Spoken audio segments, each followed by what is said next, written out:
And let's introduce our first player. So we joined in just a minute late because I'm a little bit crap and was sorting things out, and turns out Bly's being aggressive. Of course he is.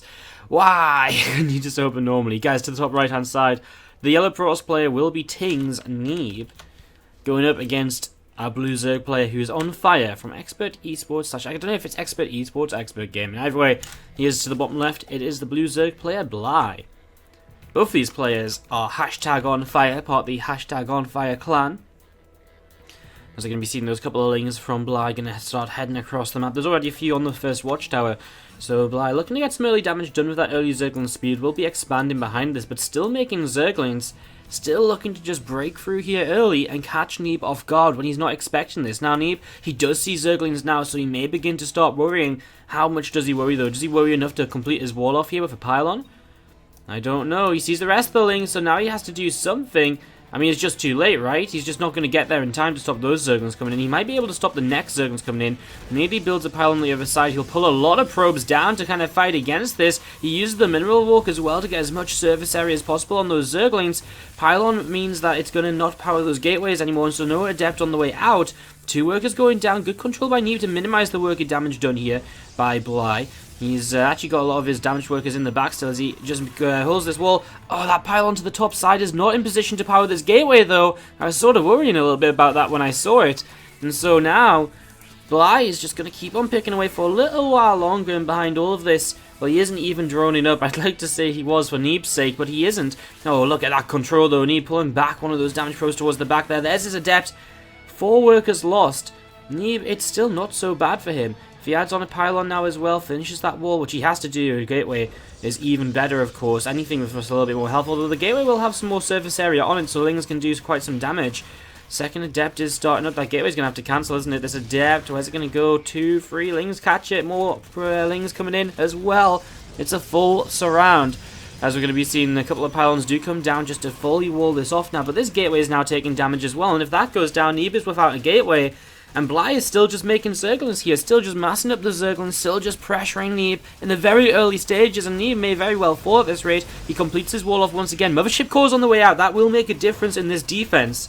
With a Mothership Core, you can overcharge once, and that will buy him a lot of time to build up that other gateway and so on as well. In fact, maybe the Mothership Core a little bit earlier would have been something to help him out a lot during this. You know, it feels as though he's taken a long time before getting this Mothership Core up here. Only just coming out now, it will help to push that away. We're going to be seeing those lings running on in once again. We see a couple of obviously free gates currently building. He has to rebuild all of his gateways because he has to rebuild a gateway at least because he actually lost his first gateway. So he has no gates right now, which means he can't warp anything in this Mothership Core and Adept. They're going to start racking up the kills, but is it going to be enough? He actually starts shading over to the other side here as the pylon is going to fill this gap once again. I mean, he's sort of just running out of space to wall off with. You know, he's going to have to add pylons on here. Does he have space to add a gateway here or anything? I don't really think he does. Oh my god, he just does. He gets units out of the way. Neeb is continuing to wall this off, and it is still for now working out for him. And an adept to fill the gap. He obviously knew about that. As we're going to see the lings trying to make their way through. Mothership Core is very close to an overcharge. It will come down now. Everything is necessary just to help push those lings away. Keep the gateways alive. And to allow Neeb to just warp in a little bit more. What a defense by Neeb. As we see now, 3 adepts are up. Although one of them apparently being trapped. In fact, 4 adepts are up, right? Or am I mistaken? Yeah, 4 adepts are up. One of them trapped on the inside of the wall. As we're going to see these adepts going to pull back into the corner. So it's actually a tight wall with the minerals. But it's just kind of, you know, these adepts can kind of sit here. As we're going to see, Sentry now warped in 2. As the gateways come up, he'll have 2 gateways now. I mean, he just lost another one. But even with 2 gateways, that warping potential is there. However, he's actually going to lose his cyber core, which of course is very painful in itself. Behind all of this though, Neeb is on 28 workers and Bly only on 13 drones. So yes, it's frustrating for Bly. Yes, it's not been yes, it's frustrating for Neeb. No, it's not been a very pleasant few minutes of this game. But he's going to come out of this with a huge worker lead, and I don't even know if Bly has done enough. These build orders that, you know, the build that Bly has done very much so relies on breaking through the front wall. If you don't break through the front wall, then you're generally not going to win because you just don't get enough damage done to justify your commitment. You know, it's all well and good killing off cybercore and gateways and slowing down unit production, but when you're allowing yourself to fall 15, 20 workers behind, that's when you need to be killing workers. That's when this build has to start killing workers. So Bly, I mean, yes, he's done a lot here. He's forced a lot of gateways to be built and whatever else. But Neeb has had tremendous economy behind all of this, and so he'll make up for that, as we see him going into Twilight Council now, another gateway as well, also dropping his robo on the low ground. This, again, it's not the kind of most common wall you see in the world on Frost, but it definitely did work out in the end. When he wants to move out, he'll probably break, I guess, this pylon down here. Oh, he's actually going to wall behind there.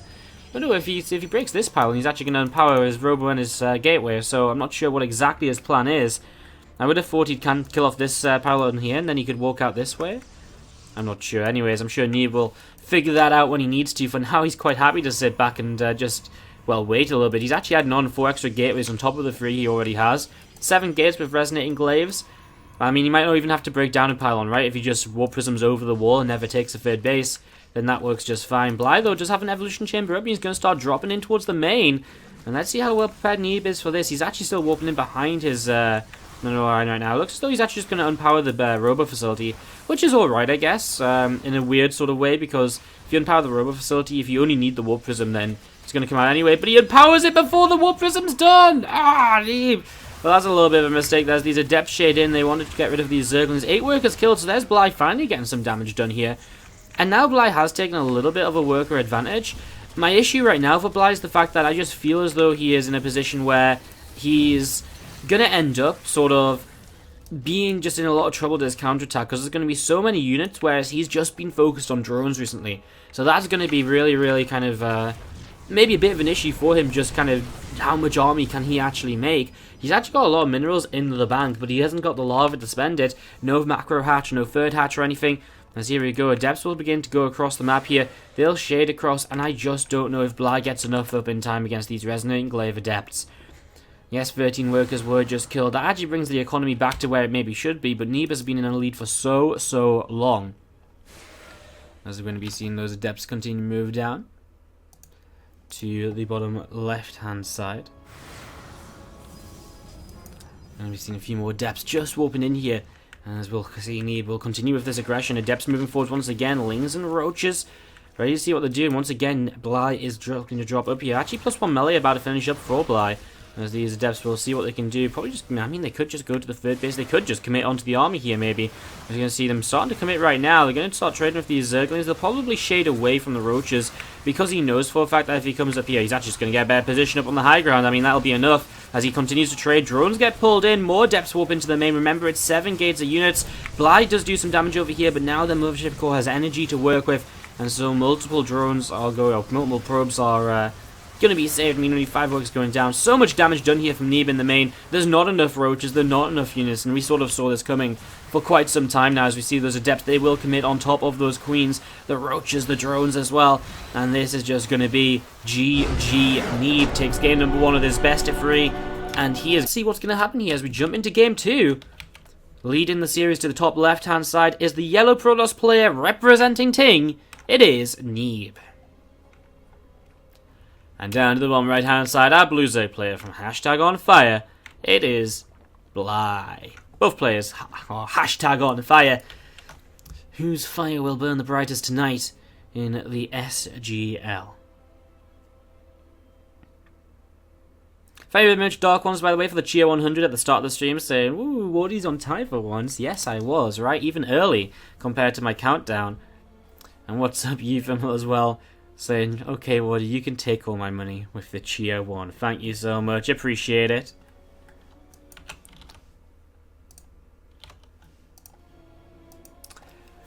Every 1 bit counts.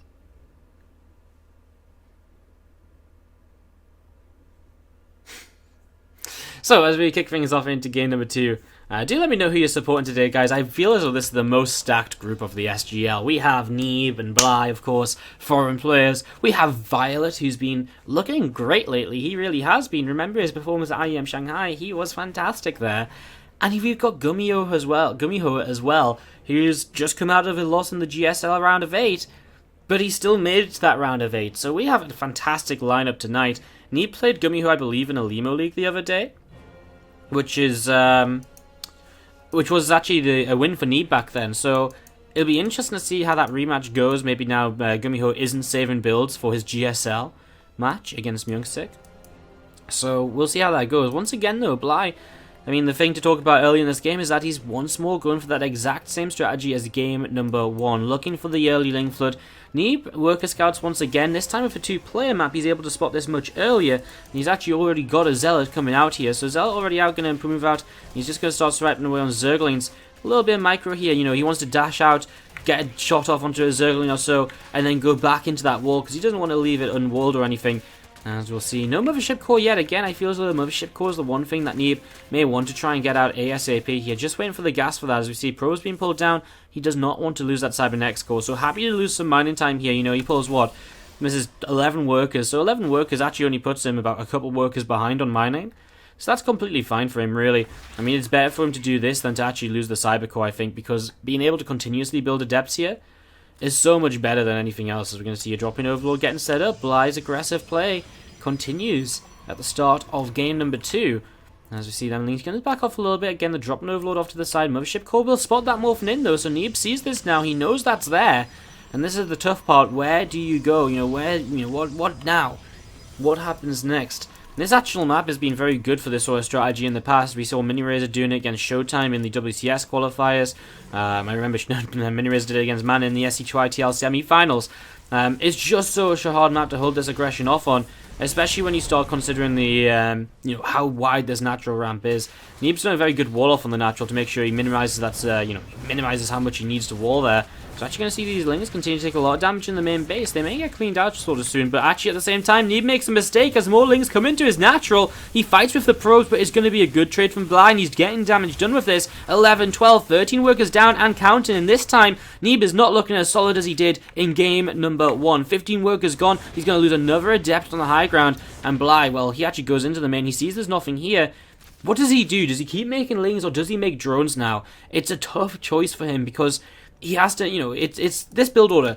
It's so much about decision making, sort of doing the right thing and playing correctly with your Zerglings and so on. At this point, he can definitely probably end the game. I think it's just a bit too early for him to drone up because he's only one worker ahead. His natural is only just finished. So yeah, I agree with kind of making a set more Lings and then into a few drones here just to drone up a little bit more. We're actually going to see a Baneling nest added on. We may very well see ourselves a little bit of a Baneling bust coming in the near future on towards the frontier. Also, we're going to see them Lings coming down to low ground. They should try and get onto the other side of that adept. Just get a little bit of damage done a little bit faster. There's an overcharge going down at the front. These are the overcharges Bly wants to bait. The more overcharges he baits like this, the less chance there's going to be of an overcharge when he tries to Baneling bust a little bit later on as he jumps back up into the main base with these Zerglings once again. These Lings are going to be jumping around and just seeing what else can be done. 5 more workers lost, though, in recent times, and that means Neeb now down by 6. Has that Baneling nest about to finish? More Zerglings being made. It was just a small round of drones from Bly just to help his economy a little bit, maybe even just to saturate the gas while keeping similar mineral income. I was just going to see those Zerglings moving around the side, going to load back up into the Overlord, and there's 8 Banelings at the front. Now they can bust through this first pylon very quickly. If they can actually bust through both those pylons and power the side, I guess this gateway's still powered, right? So I guess that's not going to be too big a deal. It is only one gateway though, so as soon as that gateway dies, that's going to be a mega issue here from Neeb because he's not going to have any production left at all. And here we go, Banelings connect, and into the mineral line we go. Probes try to pull away, but the Banelings are close. Oh, it's very, very close indeed. The Banes actually get targeted down by an overcharge. Maybe not the best from Bly to keep on chasing there. As into the main base he goes as well, using that dropping Overlord once more to get into position. I'm a little bit concerned before Bly actually because Neeb seems to be getting enough units up to realistically keep defending against this. However, that wall in the natural has not really been kind of repositioned here just yet, and that one adept on the low ground is very vulnerable to just a few Zerglings running in, and they're just going to run in right now. In fact, just going to try and target down some workers. Gets one, going to try for a second. The damage here from the Pro's play going to be a little bit too much, and Bly only taking down one extra worker there. Still some Zerglings sat in this Overlord above the main base mineral line.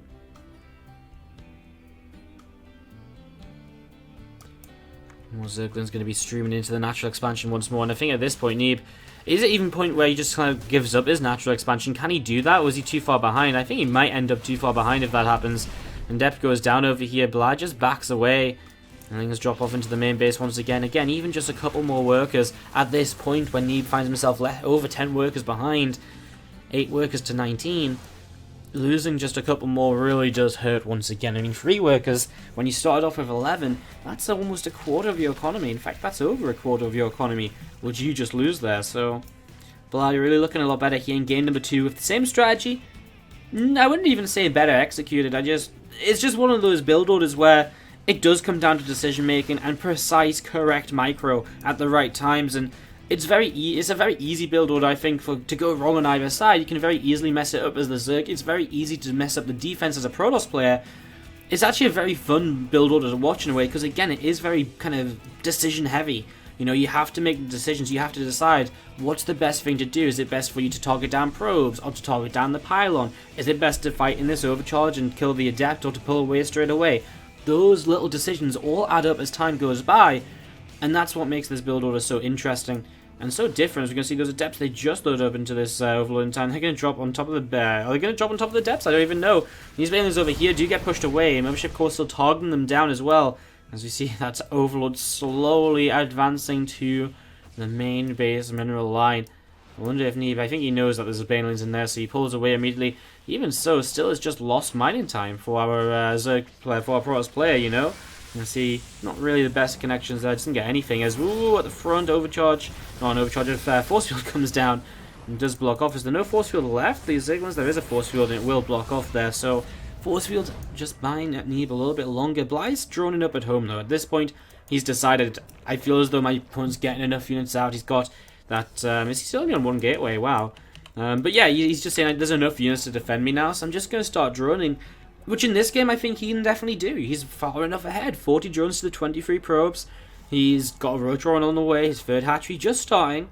So that's a little bit late. Has to make sure he doesn't find himself with so many minerals in the bank but unable to spend them like he did in the last game after being stuck on 2 hatcheries for so long.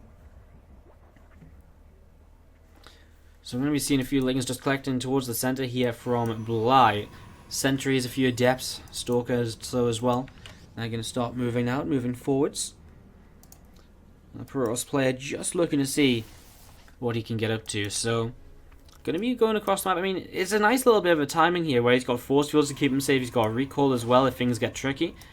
And it's just going to force Bly into a few extra units just to make sure he's making units and not only droning. So, I like this little move, and you might even, you know, cancel a 4th base or something.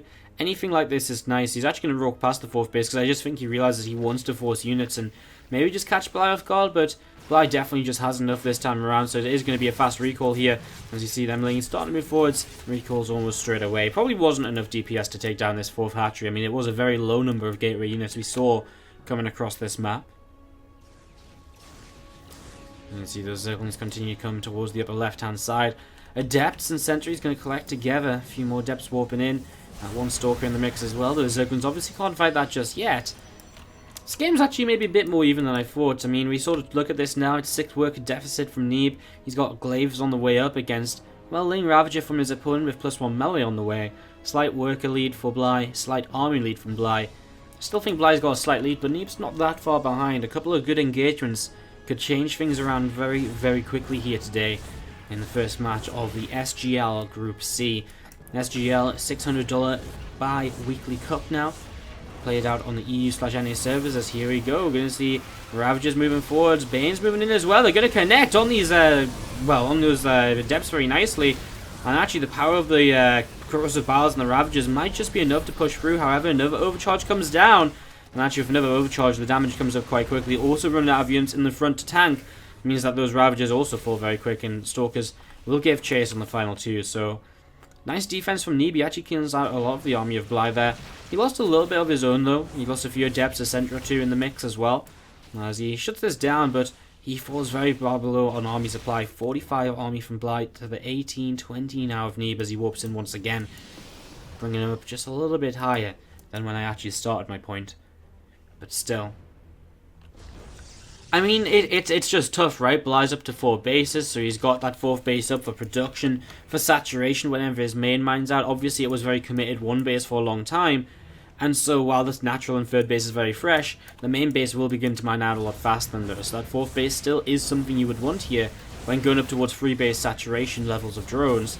As you're going to be seeing those Zerglings just going to be backing away off to the right side there, looking to just cancel this 3rd base, and it's almost as though he's going to force the fight on the 3rd base. You know, because Neeb knows he has to protect it, and seeing his opponent going up to 4 bases himself, you know, he knows he has to protect his own 3rd, so As he comes down to protect it, Bly positions very well to sort of surround from the left-hand side with the Roaches and Ravagers. He kind of just wedges himself in between the natural and the third base, and so Neeb has to come back. Content, streams, and action. So hit that follow button to make sure you don't miss out on any of it at all. As to the top right-hand side of Galactic Process, we'll kick things off with the Blue Zerg player, part of Expert Gaming now. The former Team Acer coming back under a new name. He is back at home, alongside Scarlet, of course, in their new team. To the top right, hashtag on fires, Bly.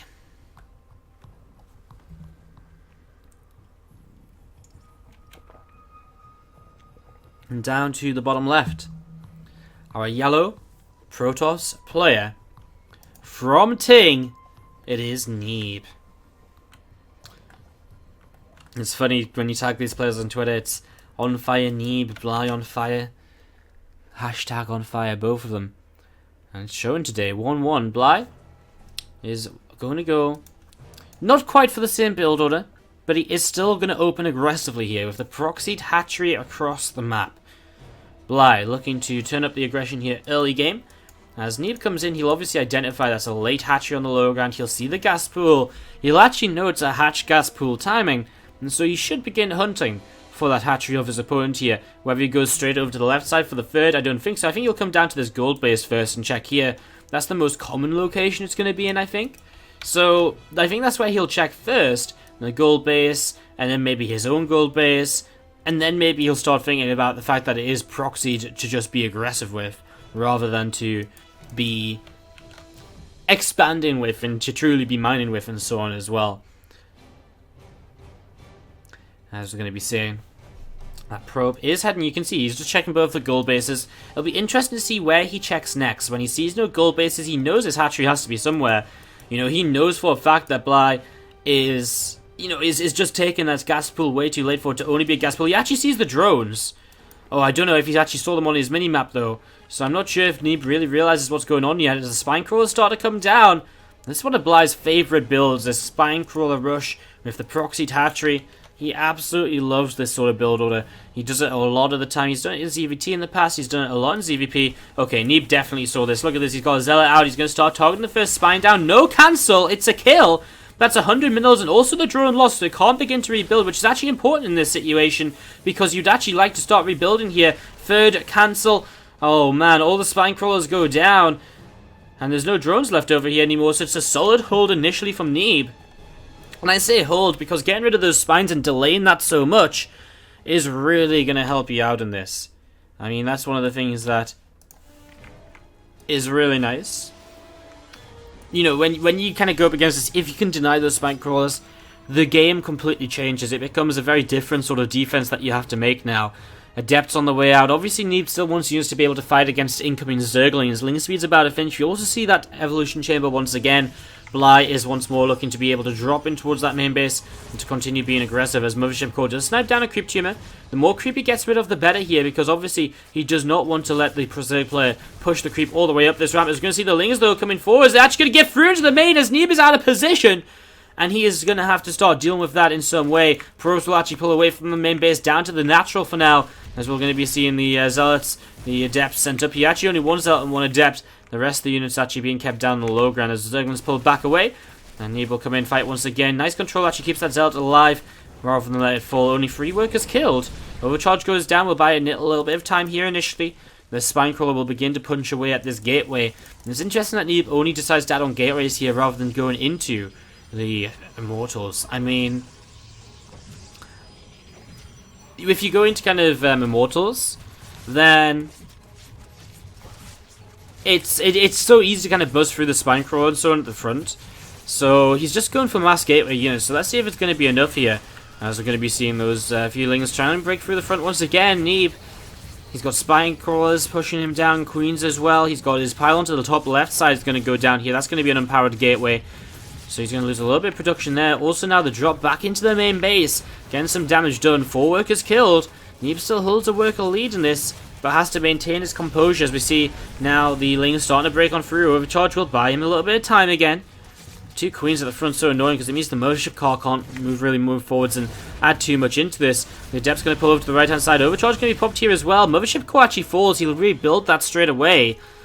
So Neeb just going to rebuild that there. He's actually down to just one gate again, so rebuilding the mothership core isn't so bad because he actually maybe even needs that extra little bit of, just to spend his money. Rebuilding it gives him an overcharge a little bit faster, but of course it costs him 100 gas, so that's why we don't just see players, suicide in their mothership cores, because it's not cheap to rebuild.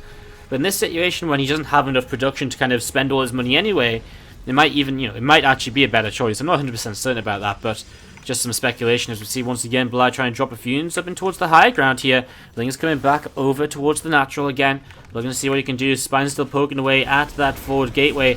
Overcharge gets popped in the main, but only picks off a few Lings. We'll actually target down the Overlord though. Is it going to stay in range? No, it's not. And so we're going to see those devs still trying to clean up. He will clean up, but still has to be so cautious.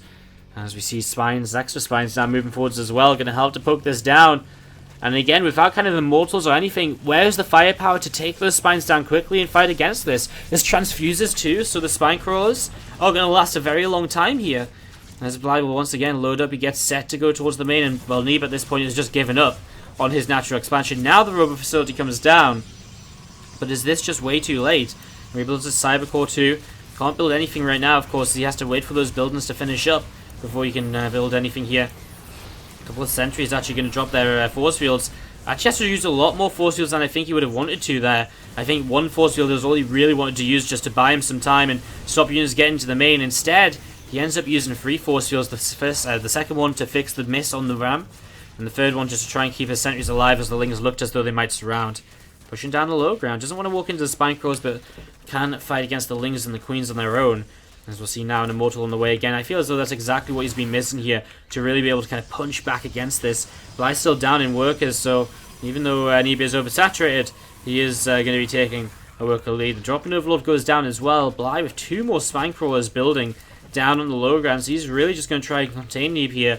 Thing is though, what Neeb could do is just actually make a warp prism go across the map, and a few adepts across this map would actually be kind of game-ending from Bly's perspective. Maybe not game-ending, but he'd lose a lot of workers, if not his entire economy. And so, Warp Prism here, I know Neeb obviously feels he needs to get as many Immortals out ASAP, but actually, just a Warp Prism across the map could get so much done, because there is nothing at home to defend for Bly, and that will become a major issue for him as time goes by. Neeb still leads this game in supply in workers, and army as well. Goes into Twilight Council now also. I mean, the other thing that could be very effective here is something along the lines of a Dark Shrine. DTs can be very powerful. I definitely feel that's going to be the case because, there's just no way he pushes down against 5 spine crawlers. He has to do something which just picks away at these units, and yeah, I think the War Prism, just not pick away, but just avoids these units, even these buildings down at the low ground, and I think the War Prism is a perfect way to do that.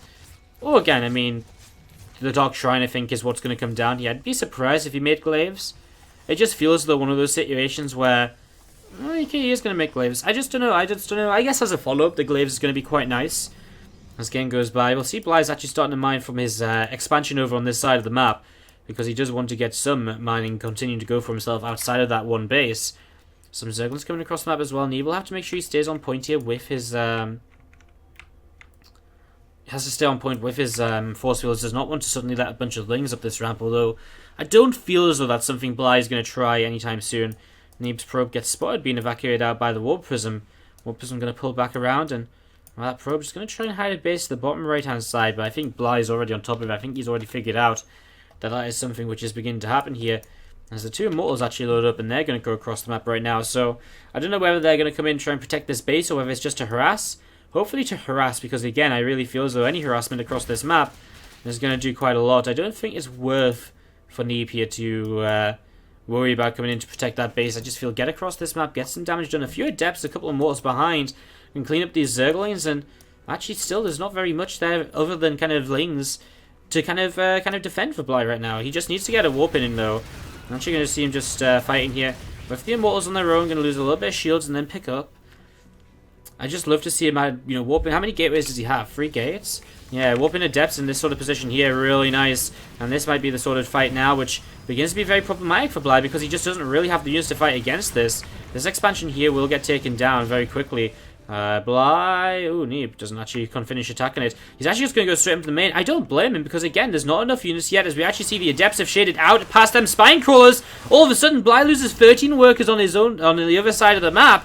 Of course, I never actually just thought about shading the adepts through. That obviously works quite nicely as well. And with glaives, I mean, I guess that's why the Glaives upgrade actually works out quite nicely here. As we'll see Neeb continue to counterattack, and Bly just does not have enough. Some Ravagers start to come in. He will maybe be able to start cleaning this up to some extent. Obviously, the Mortals will be saved thanks to the Warp Prism. I was just going to be seeing a little bit more Micro continue to come in. Still working his way through the Ravagers. A few more drones going down as well. Adept's still coming down to this low ground. He's going to kill off this hatchery across the map. And, well, Immortals, actually be a little bit careful. Doesn't want to lose his Immortals to the Ravagers there. And Neeb is paying attention, so he is able to keep on attacking forwards here. And one Ravager left over. That's pretty much all Bly has left to rely on any longer. As we're going to see, the Corrosive Ball comes down. Actually will kill the Warp Prism, but not before a few more Adepts come in. Enough Adepts maybe to keep on attacking. Doesn't really matter either way, actually. If these Adepts just shade across the map, that will kill off everything over here. And yes, okay, those Adepts do end up surviving anyways. GG from Bly. Again, a very patient